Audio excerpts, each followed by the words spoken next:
flipping any videos. It's your boy Lionsault. We're here. What episode is it? 4 or 5 of our TNA 2003 series. And we are here with NWA pay-per-view 31. And let's just jump right into it because we got a big show going on. And we start off with a 52D plus with Vince Russo and Raven in the ring along with the rest of Sex.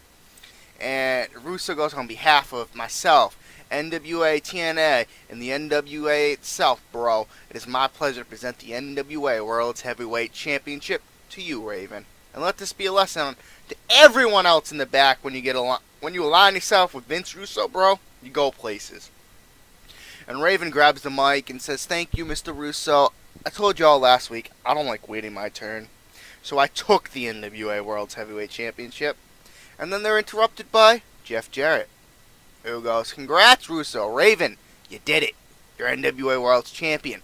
But because of the way you won, because of the way you've won, typo there, I've been informed that because of the way you've been acting of late, the NWA Board of Directors have decided that starting tonight, we'll have a new commissioner of NWA TNA, and he'll be here tonight." And Jarrett starts laughing as Russo freaks out. What do I gotta change? Gimmick? Family tradition? It's average. Alright. And then in a 26E terrible match, Cody Hawk defeats David Flair in 820 by pinfall with the roll-up. And no worker improvements. Cody Hawk had a 26, David Flair had a 22. And then in a 60C we just have a bit, and James Mitchell, and James Mitchell's just describing a Monsters Ball match. And if you haven't seen it, go check it out. And then in a 40D minus subpar wrestling Little Heat, Chris Sabin defeats Jorge Estrada in 531 by pinfall with the Cradle Shock. Chris Sabin at a 41. Damn. Jorge Estrada got a 32 and he's getting better in flying. And then at 29E minus, Jerry Lynn's open challenge is accepted by Christopher Daniels, which leads to a 52D plus. Bell head, decent wrestling but not much heat. Jerry Lynn defeats Christopher Daniels in 14 minutes by a cradle pile driver. He makes defense number 1 of his X Division Championship. Daniels had a 45. Jerry Lynn had a 47. Jerry Lynn's getting better too. And then after the match, Jerry Lynn goes to shake the hand of Christopher Daniels, but Daniels just walks away.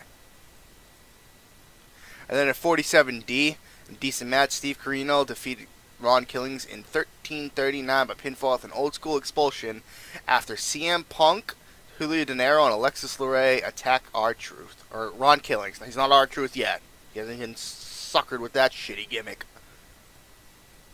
But after the match, in a 28-5E in the ring, Punk and Nero beating down Ron Killings. Conan's music hits and he runs down and fights him off.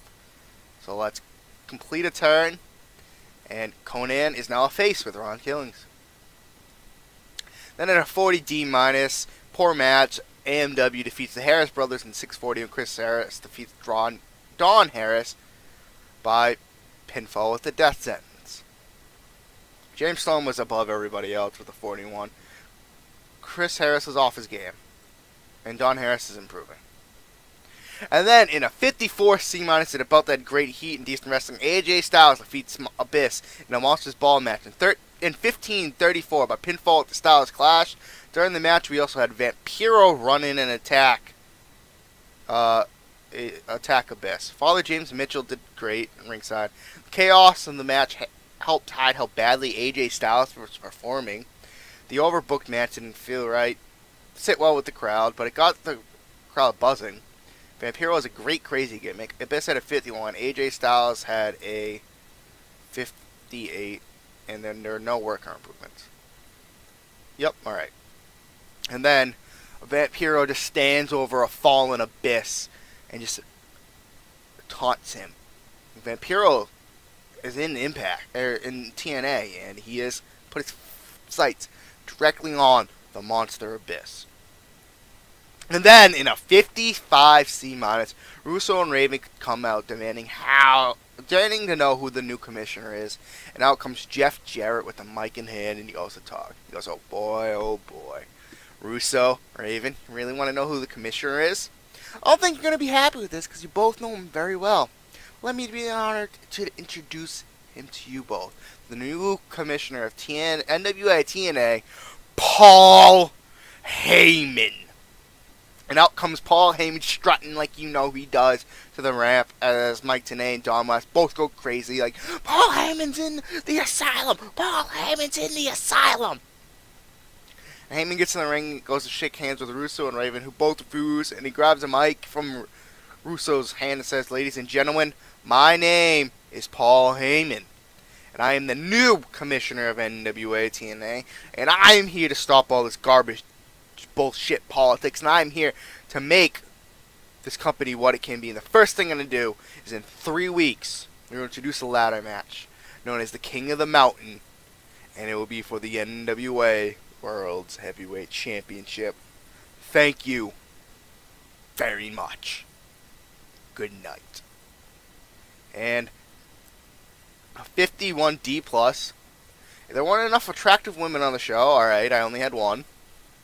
The show increased the popularity in 13 regions. Not bad, not bad. So anyways, 3 weeks, we'll have the King of the Mountain. That is a 6-way ladder match, where you have to, and I'll go over this in other videos, you have to pinfall before you can put the belt on top of the ladder. And so it's basically a reverse ladder match. And in it, we know 2 of the participants is going to be Raven and Jeff Jarrett. Who will be the other 4? Tune in to find out.